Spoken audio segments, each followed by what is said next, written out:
Hi, everybody. Welcome to the Witching Hour. I am Patti Negri, psychic medium and good witch, and your host for this hour journey into the other worlds. And I have a great guest for you today, the one and only Opal Luna.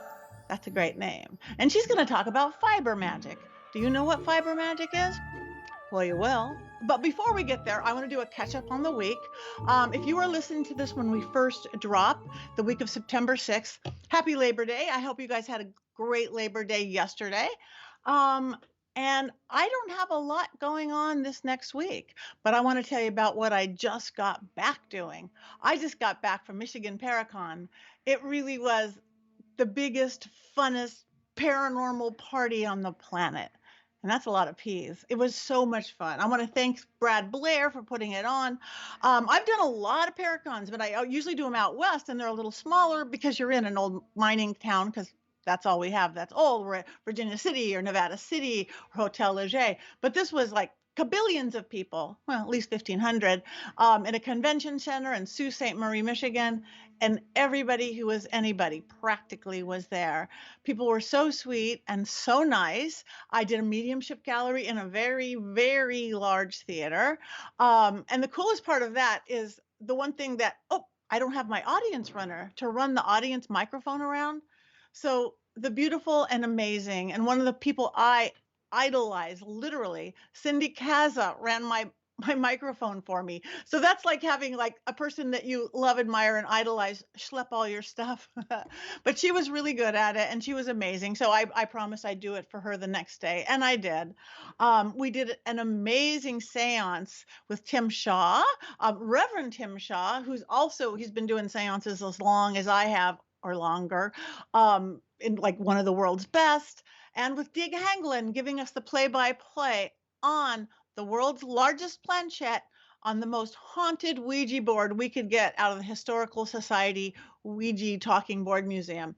It was kind of crazy. It was kind of great. We live streamed it with My Paranormal, our new network. And besides my show, you guys, you have to check out everybody on My Paranormal. Bridget Marcourt, Sam Baltrusis, Dean Haglin. He's got a house renovation show, which he did some funny comedy on at our event the other day. But amazing people, amazing network, and it's a hub go-to for contests, events, live events, and of course, all of our podcasts. When you're hearing this, I probably just got back from Tennessee, which I haven't gone yet because we're taping this a few days before.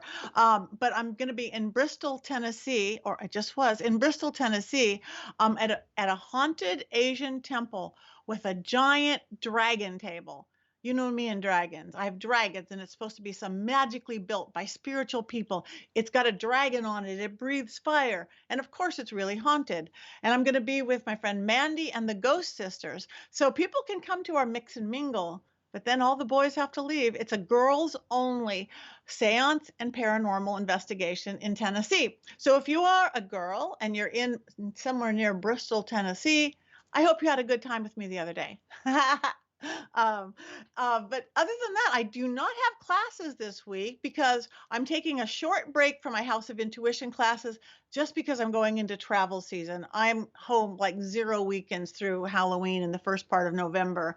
And on my Sunday classes, what I've been taking with Haunted Diary, we are now rebranding. We are now changing our name to University Magicus, and it's my school. I have two partners, Father Sebastian, which we all know, and the guy who's been running the school, Nick Bonanni, in Italy. So a whole new school, a little bit more serious bent, always still witchcraft, paranormal, magic, spirituality, mystery school, with a bit of a Harry Potter twist to it. But that's going to start just in a week or so, and a whole new school. Again, same affordable prices, amazing teachers. So nobody has any excuse to not learn this stuff if they actually want to. So no courses, really fun weekend stuff. I think the next weekend stuff I have is the weekend of September 25th. And that's two things. One, I'm doing this wonderful witchy weekend in a haunted house with Sal Santoro from The Crooked Path. It's a book signing. It's a seance. All sorts of magical, really witchy things we are doing. And it happens to be the National World the world's largest ghost hunt run by my friend Maria. So I brought in my other friend, Frankie Frank, and his whole paranormal teams all over the planet on that very night. I think it's the 25th, September 25th. All the most haunted places in the world, the not known haunted places in the world. We're all going to be doing it that Saturday night, live stream throughout the world. So check that out. I'll post it on my social media. As of taping this, a week and a half in, I'm sorry to say I am still held hostage on Instagram. I've been hacked. They're working on it, but I am not in yet. So honestly, if anybody has got a note from me on Instagram asking for money or telling them they need a reading, it is not me. I would never done that. I would never do that. I have not. Just report it and let me know. Facebook's mine, Twitter's still mine. So check what I'm doing there or my website. Again, classes will be back in a week or two and lots of fun travel. So come meet me in person. I would love that. Time for my favorite part of every day. It's the Willow Update. This week's report is what I have learned from my 5-month-old puppy about life, about people, about enjoying life and embracing life. Because if anybody enjoys life and embraces life and makes more friends than anybody I know, it's this 5-month-old puppy. Because I've always been a dog person. I've always had dogs, except for my last pup, Dora, passed away just before the pandemic. So we spent a year and a half pretty much without a dog. And then Willow came along. And all of a sudden, we're out front in a regular little neighborhood in the Hollywood Hills. And people walking by, all of a sudden, with the one wag of a tail, one friendly little bark, everybody smiles, everybody runs over, everybody says, "What a cute dog," and wag, wag, wag, and wag, wag, wag is a puppy dog smile. And all of a sudden, I am meeting and talking to neighbors that I haven't even met yet. And it's a pretty dang friendly neighborhood, and I pretty much know almost everybody anyway, but there's this whole new set. And it's all because of her openness, her joy of life, and her enthusiasm about meeting people and life itself. So I just realized again, and I'm the queen of this stuff too. You guys got to go, but you're always happy. And well, it's a choice, and it's much more fun to live life happy and enthusiastic. And guess what? Your life is happier and more enthusiastic if you so choose to. So again, other than chewing, wag your tail when people walk by, smile. Find the joy of life everywhere, whether it's chasing a butterfly or a little ball across the thing or those average things you do every day. Life is what you make of it. Dial it up, dial it up, but do stop chewing. Anyway, that's my Willow Report. We know everybody in the Hollywood Hills now. Everybody. For this week's magic, I thought I would do a little protection magic. I mean, there's a lot going on in this world. I can't guarantee that this will work against viruses or the fires going on in the West or the tornadoes and hurricanes in Louisiana or everything this poor planet is going through right now. And I do want to send my love and strength and prayers and good wishes to everybody that's affected by all this stuff going on. But in addition to that, for the rest of us, everybody's still a little bit on edge. Everybody, we still have this pandemic going on. We still have unrest. We have possible war. We have scary, scary things that make us uncomfortable. And when we're uncomfortable, we have an energy that goes out, and we're often extra needy, extra cranky. So besides that, everybody else is too. So when we're out and about, I can almost guarantee that almost all of you listening to this show are empaths.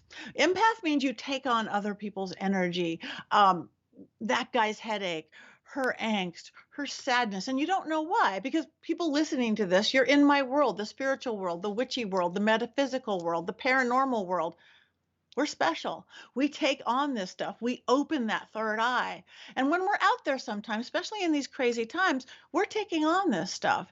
So I want to tell you about my mirror protection ritual. It's magic, it's easy, and it really, really works.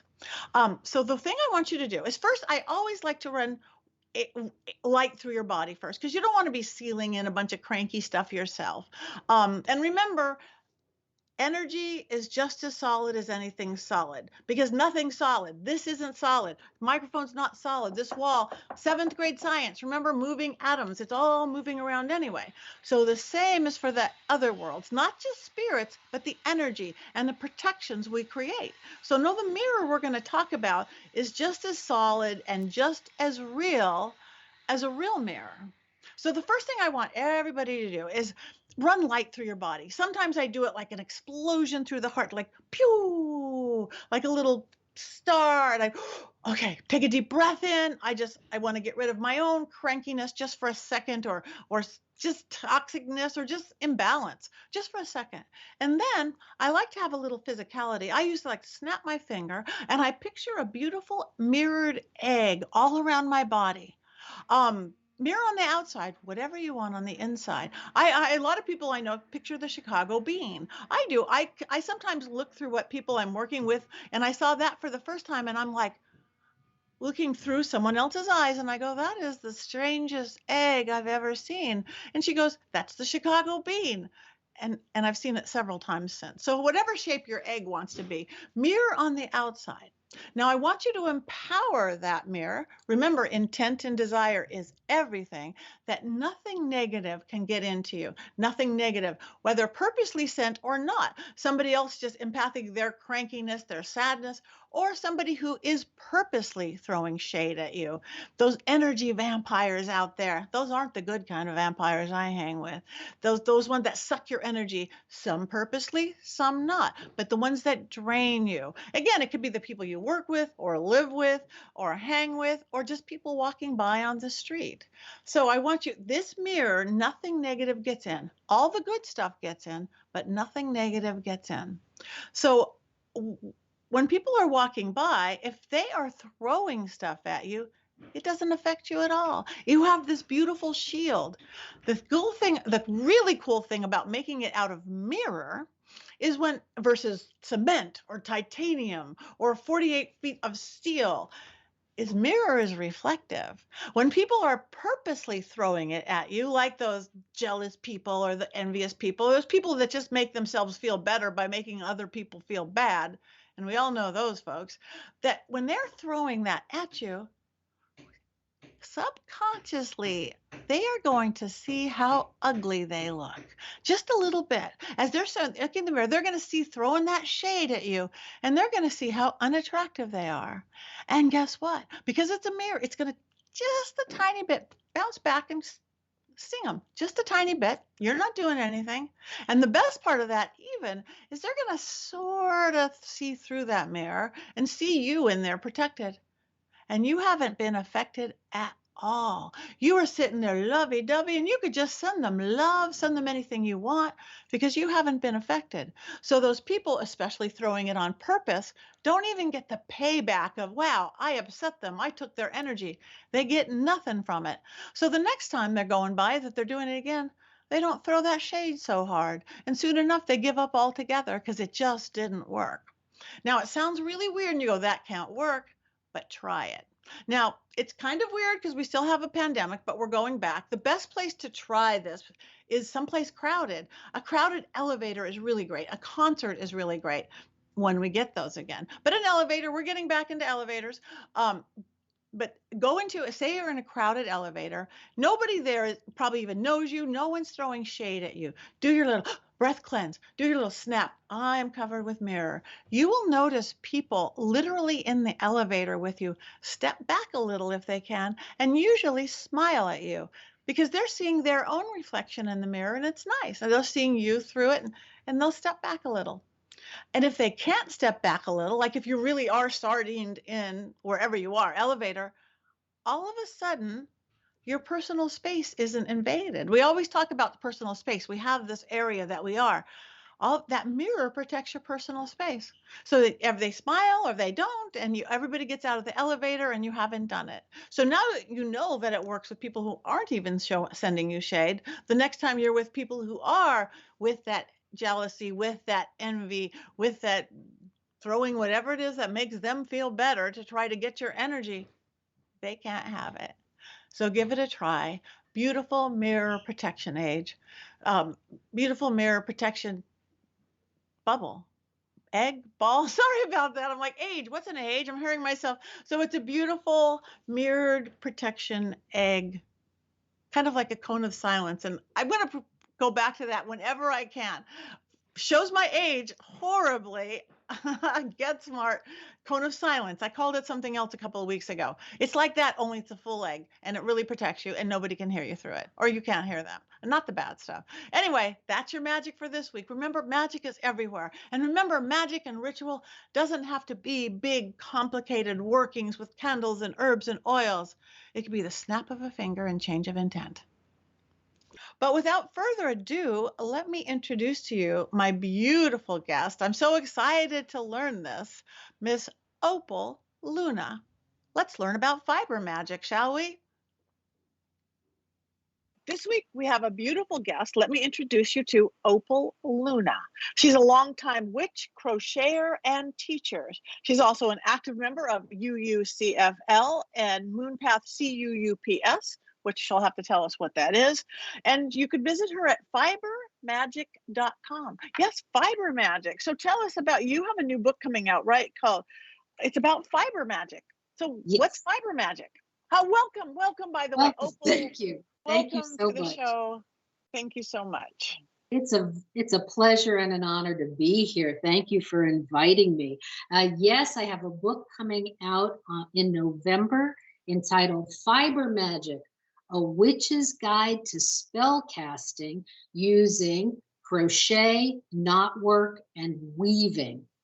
And it's basically good old-fashioned knot magic and a blend of sympathetic magic that allows you to create tangible expressions of your intention as part of your, it can be part of your practice, or it can be a spiritual path for the crafter in the whole. Yeah. That is beautiful. Again, because I'm not a crafty person. I do a little bit of knot magic, not much. I'll do witches ladders, but I just don't have those skills. I'm looking at you. Not everybody is visual, but I see this beautiful basket of yarn right there and this beautiful, almost mandala-like rainbow thing. Did you make that behind you? What is that? Yes, that is a crocheted mandala, and it is in the book. The pattern for that is in the book. The book, it has 76 different patterns with hundreds of color photographs. So step-by-step guides to do this yourself. That is, so how did you combine this? How did you get on your witchy path? What is your history? What is your origin story there? How did you, which came first, the crochet or the witch? The crochet. My granny, Lula, who was a Foursquare Pentecostal Baptist from Poplar Bluff, Missouri, taught me to crochet when I was 8 years old. So there was a magic there, a spirituality there. It's been a part of my life so long. It's been a comfort, an escape, a focus. Even in my Christian days, I would put well wishes for the baby when I made a blanket or whatever. And I began to make prayer shawls, right? So I had a woman tell me, this is your ministry, you know, and that was very interesting to me, that this could be my spirituality. When I was introduced to witchcraft and began learning about that type of spirituality, I realized that what most witches do with herbs and crystals, I was already doing with yarn and buttons and beads, right? So I just took it to the next level and started using it as a magical practice, going through the steps as if you were going to do a spell or a ritual, with clearing your space and thinking about the energy that you're putting into your work. This can be done even if the item you're making is not meant for a ritual or ceremony. take a washcloth or a dish rag, right?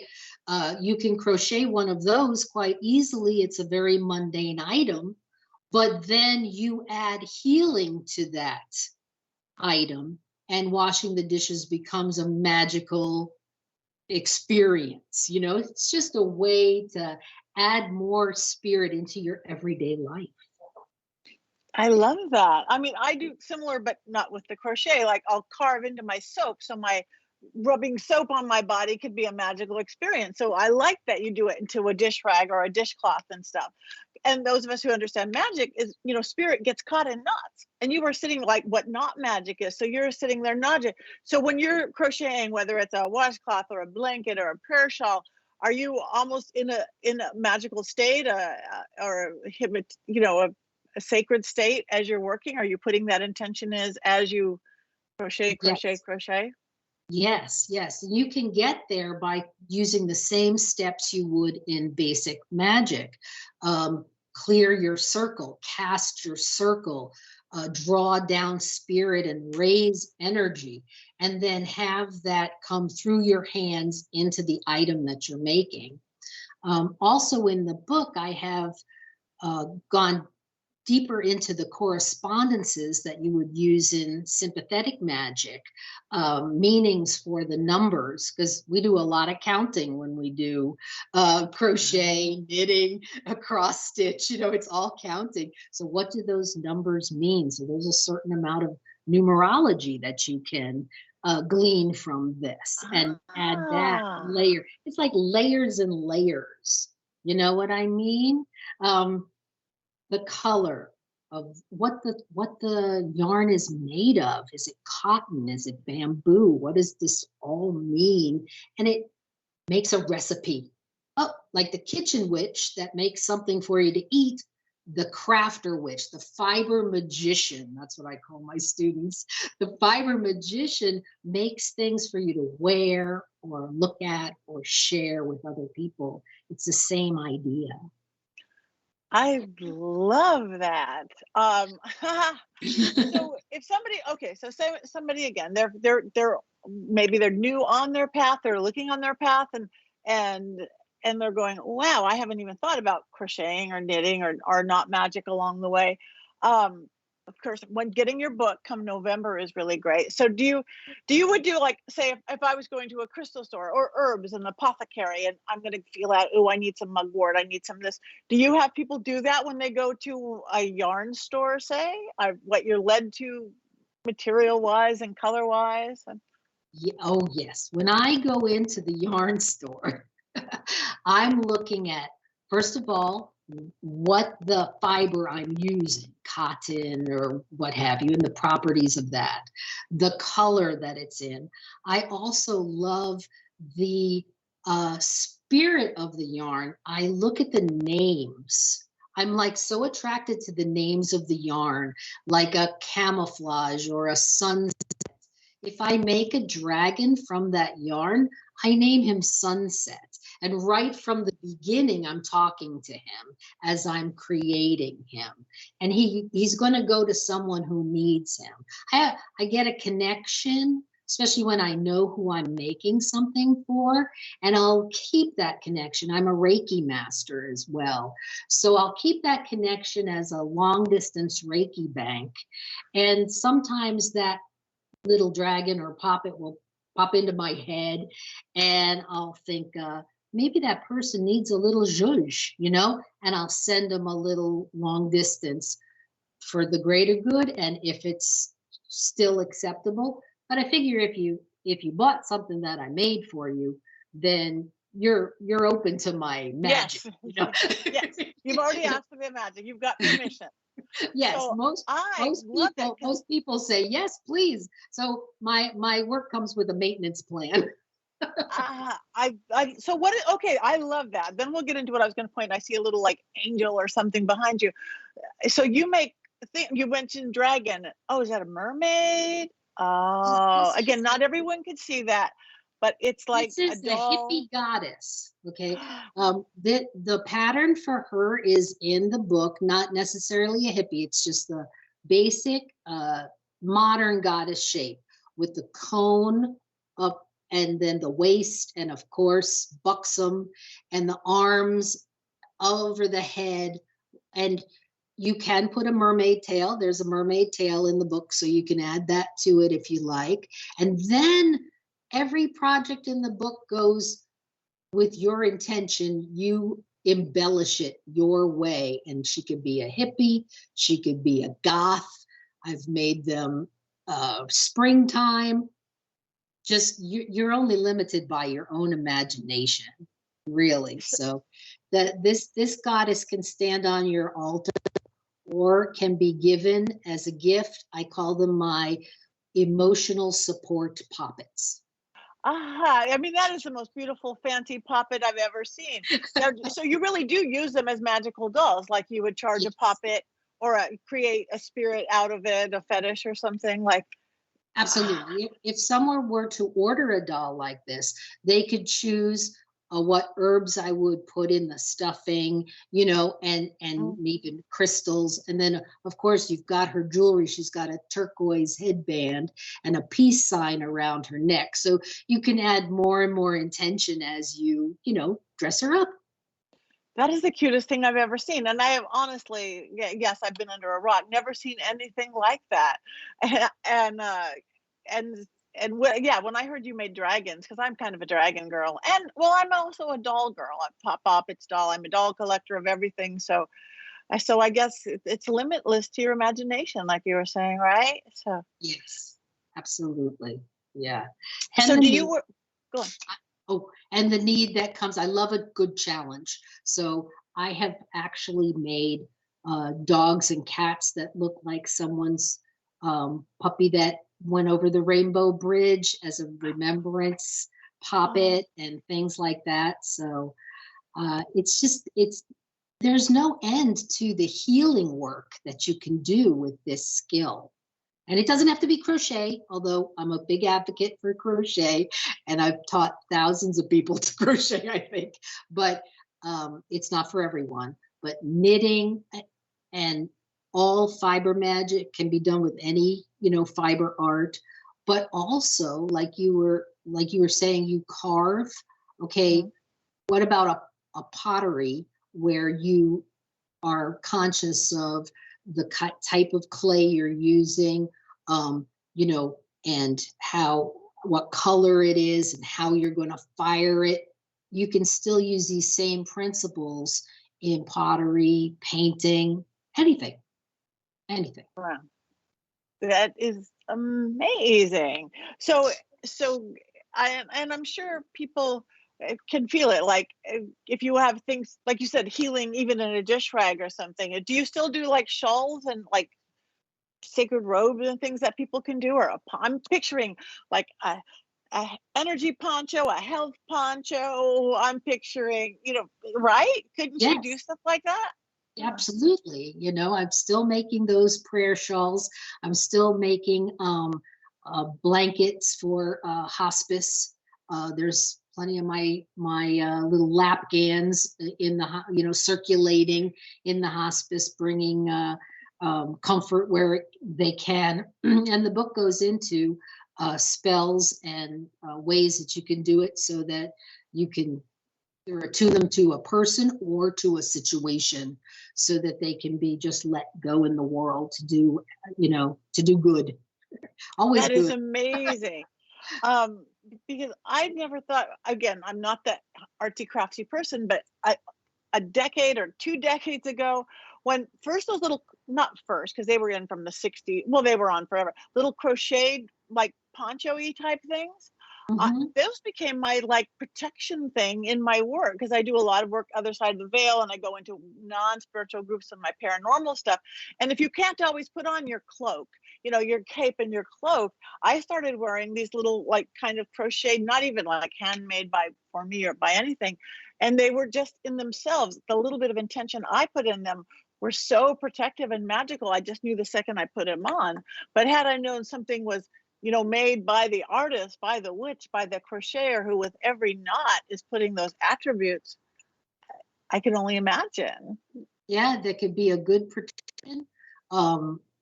You could, wear it while you're going through, chemo, or the chemo hats, are a good thing anyway. But it's a vanity item, kind of, but it could also be an armor. Yeah. If you put that intention into it. It's all about your intention, really, and your hands are your most magical tools. And when you're using them, when you start, when I do a session to teach magic crochet, we always start. My goddess is Minerva. Not Minerva Athena from the Greek pantheon, but Minerva from the Etruscan, way back when. My family roots, my grandmother was born in Tuscany, just north of Rome, in that area where the Etruscans, settled before Rome was a big deal. And the pantheon was the triad, and one member of the triad was Minerva.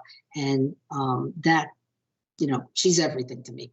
But I light a candle and I say the Fiber Magick poem.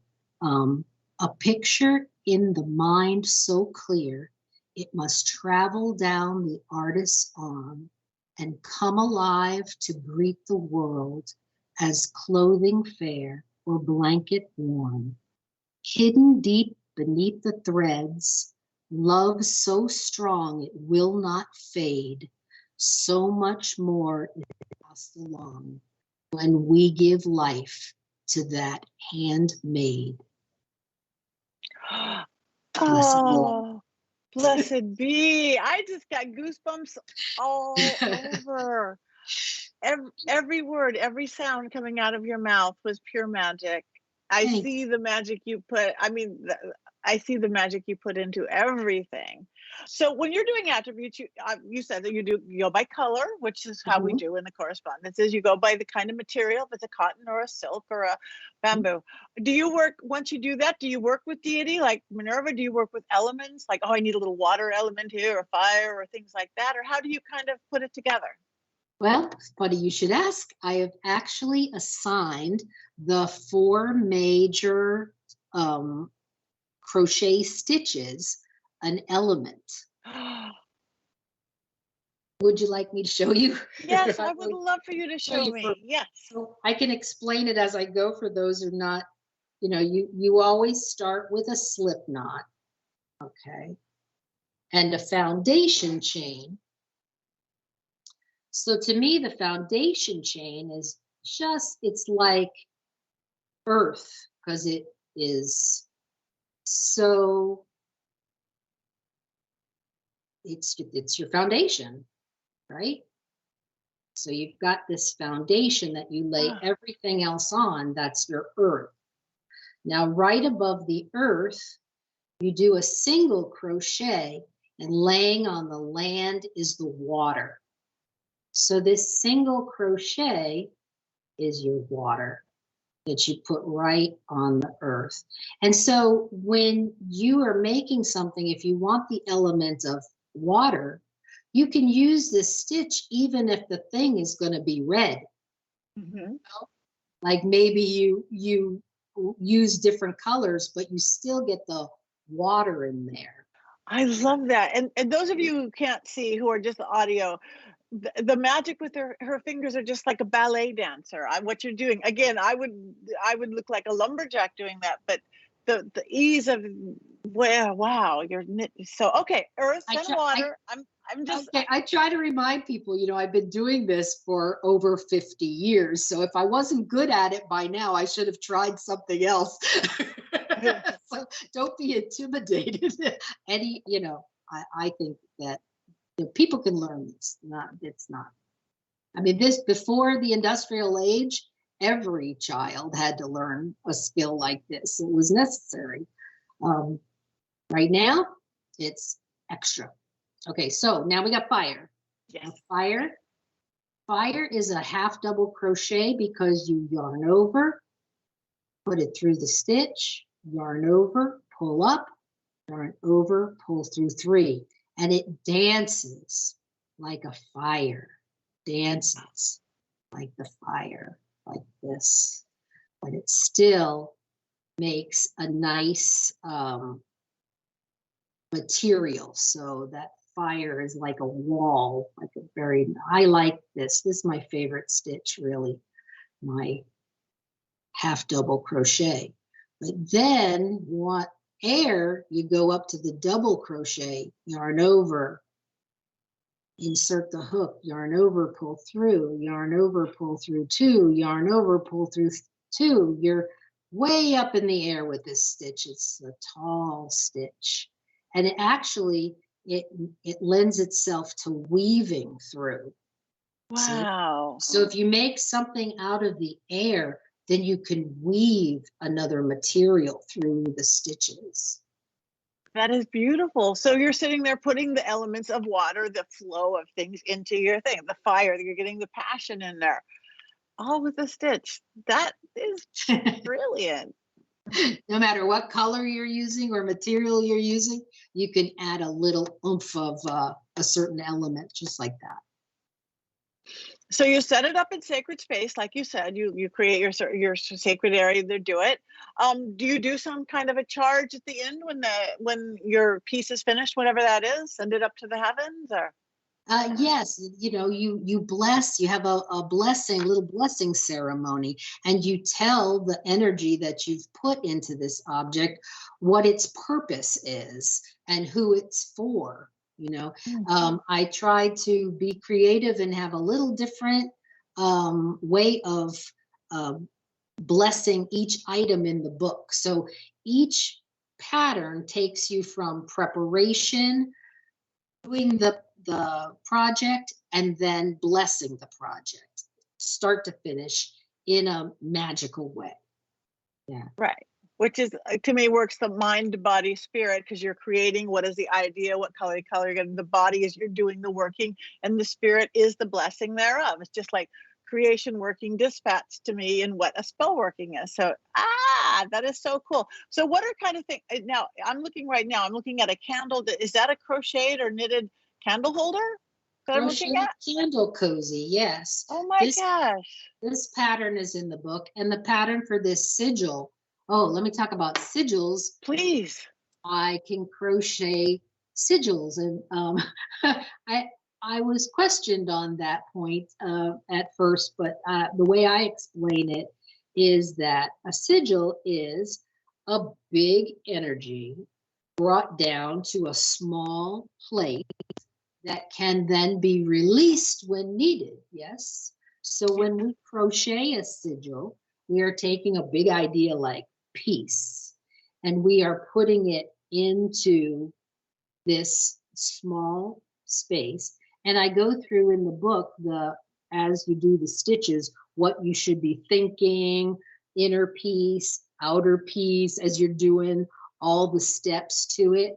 And then when you're done, if you've made it out of a natural fiber like cotton, it can be burned or buried just like a paper sigil.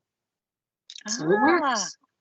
But if you're going to just use it as a candle dressing, see, you can make these candle cozies and put whatever you want to on there. Then, I mean, this is a nice orange candle for my creativity.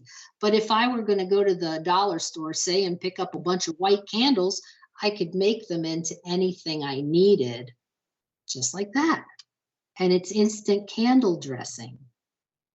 I love it in a whole other way, again, with something that's already been made magically within itself, even more than sitting there carving onto a candle or something. It's like a tactile thing. Wow.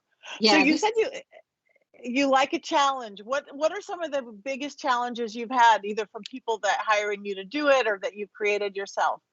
What's a good challenge? To make a puppy dog look like a puppy dog is, you know, I made a French bulldog, life-size French bulldog. And when I gave it to the customer, they cried because that was her baby. It looked just like baby. So that was challenging and rewarding, you know. Think of something else, just to find a new stitch, or to be asked to do a pattern I've never done before, that I have to make friends with, you know. I like that challenge, you know. Make this for me, and they just show me a picture of something, no pattern. That is amazing. Well, okay, yeah, I was like, I am looking at your beautiful basket of yarn, and it looks like on the handle of that looks almost like a dream catcher or something, or a spider web. Is that My some? spider web, yeah. The spider is my animal totem, of course. The weaver, you Of know, course. Arachne, and her weaving. Also, Minerva's owl is here. That's important. What else? Oh, the tools of the trade. Yes. You have to consecrate the tools that you're going to use when you do straight up magical stuff. Maybe you want a certain crochet hook that you use all the time. I have that. And here, these white handled scissors, my Boline.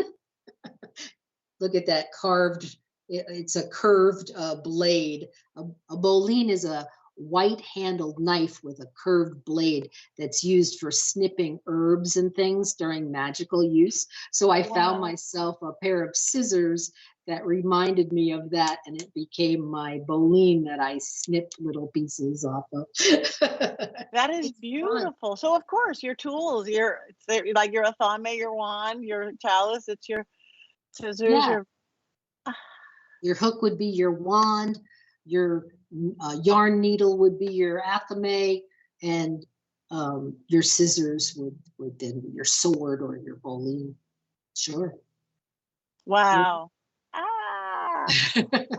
So this book that's coming out. So do you have, for those of us maybe our crafty challenge, do you have easy things in the beginning of the book going, okay, I want to learn this kind of magic, but I'm not particularly talented? Do you have, like, you know, kindergartner versions? My goal here was to make the crafter more spiritual and the spiritual more crafty. So of course I start right from the beginning, explain what knot magic is, show you how to perform knot magic, show you how to do things that are not crocheting at first, go through weaving and braiding, witch's ladder, you know, and all that first. So you can do a lot of magical things before you get to chapter 7, which is introduction to crocheting. And that, again, starts right from the beginning with illustrations of the stitches. And I also have a YouTube channel. That Fiber Magick is a YouTube channel. So you could find me actually doing those things. So you could watch me. And, you know, so that would be a good help if you're just learning how to crochet. So is that the name of your YouTube channel, Fiber Magick? Or does it go by your name? That's beautiful. Everything's Fiber Magick. Fiber Magick Instagram, Fiber Magick Twitter, Fiber Magick Tumblr, fibermagick.com, Fiber Magick Facebook. I love it. You are the Fiber Magick goddess. So again, this book comes out in November for everybody. It looks pretty darn amazing. I can't wait to get my hands on a copy when we all can. Yeah, again, well, you can pre-order now. You can pre-order at Llewellyn.com. It's available to pre-order. So how much in your home, you have a beautiful home for those of us who can see it there, how much in your home has been handmade by you? Crocheted or knitted or knotted or pretty much everything? Quite a bit. It's sewn or crocheted or wood done by my husband, the drummer. Carl, the drum guy, does woodworking and wood burning and creates primitive style drums, 5-sided drums. Those are his drums in the background. I'm looking at those drums right now. Yes. Those are beautiful. So, we are a crafty household. Yes, definitely. So, 90% of our household is handmade. That That is amazing. And they're beautiful drums for people who can't see it. So we're both married to drummers. I'm married to your classic, American style, Buddy Rich style drums, which my husband refurbishes and makes. But we actually produce a drum show called the Hollywood Drum Show. We've been doing it 20 years up until pandemic and come back. And we have the best drum makers in the world and things. So as soon as I saw those drums, that's great. So I must say we are taping this a few days before we air. And Charlie Watts, the drummer of the Rolling Stones, passed on today. So I want to give a little heads up to Charlie Watts, one of my favorite drummers ever, other than my husband, of course, and wish him well on his journey. Yes, here's to the journey, and those who are remembered live, and he will live exactly. He will on live and on forever. and fine, odd Charlie Watts rhythm. So tell people again before we go. I just have so many questions, and it's just such a foreign language to me. This craft thing. I don't even know the difference. What is the difference of crocheting and knitting? Okay. Oh, right down to yes. Well, crocheting is done with the hook, right? That I demonstrated, a crochet hook. If you see someone using two needles, two long pointy sticks, that is knitting. Yes. Oh, two sticks for knitting, one hook for crochet. Thank you. Just gone decades not knowing the difference, and now that's such an easy difference. Hey, thank you. So can you tell the difference when something's been made? Is it obvious to somebody going, oh, that's been knit and that's been crocheted? Yes. Okay. Knitting is usually a more intricate work. It would be as if I crocheted everything with just that slip stitch, that initial stitch. Crocheting is a little quicker. Not for everybody. Some people can knit up a storm, but you'll find that knitting lends itself better to clothing because it's a better fit, because you make a more intricate pattern. And crocheting, though, is better in my view to make dolls and teddy bears and things, because you get a more substantial stitch. So that's a big difference. One of the differences you can tell. Thank you. I learn so much every day. Okay, so I'm gonna have to get that book, learn how to do it, and then I'll show you my handiwork next time that you're on. Going, yes. Is it magic? I'm good with the magic part. We don't know what it'll look like. So can you tell anybody who's on Facebook can join the Fiber Magick Coven on Facebook. I have a group, and we share all our craftiness on that. And you don't have to be a crocheter or knitter or anything, because we have a photographer that weaves dark and light. So we always have pictures of the full moon. And we have a crystal grid builder, beautiful work. And we have a tarot reader, so we get a card every day. So join the coven. So where is that on Facebook? On Facebook, the Fiber Magick Coven. Oh, I'm going there. So everybody check out Opal Fiber Magick Coven. And where else can people find you? Fibermagick.com, Fiber Magick on Instagram, Twitter, Tumblr, Facebook, and YouTube. Just how do you have time to crochet? Your computer will blow up. Well, that makes me happy. Thank you for bringing your magic to us, and to, again, a new whole area of the craft that I've certainly foreign to me and I'm excited about. And for those who could see your beautiful bar, how do you keep the one big mystery of the world, how do you keep your cats out of your balls of yarn? My cats know better. Sometimes they'll like put a little head on the but for some reason they know better. And also my yarn is protected by selenite. I got a big chunk of selenite in that basket. Oh my gosh, that is perfect. That is such a witchy thing to do. Pull out a big rock. Well, Opal, I cannot thank you enough for coming on the Witching Hour and bringing your magic. I really am excited about your book. I'm a little worried about the dexterity of my fingers, but Oh, Thank you. it's always something. Just the basic chain stitch. You can do that with your fingers. You don't even need a hook for that. Yeah, okay. You take away the There's sharp plenty of tools. magic you can do with knots. My mom always did say that. Take away the sharp tools. I remember, like in Girl Scout age or Bluebird age, and our only overnight thing, we were supposed to be making our own dinner, and they handed me a potato peeler, and my mom goes, "You better not hand her that." And they've Well, kept me out of the kitchen ever since. that's So why yeah, I like the hook and not the pointy sticks. there you go. Look, it's much less. It can't put the eyes out quite so quickly. Anyway, everybody, Opal, say the name of your book one more time. Fiber Magick, a witch's guide to spell work using crochet, knotwork, and weaving. It's Out in the available at beginning. Wellen.com. Yes, come November. So you guys check it out. I'm going to. Opal, thank you for bringing your magic to the witching hour. Oh, thank you for having me. It was a pleasure. Very, very much so. And stay crafty. Stay crafty.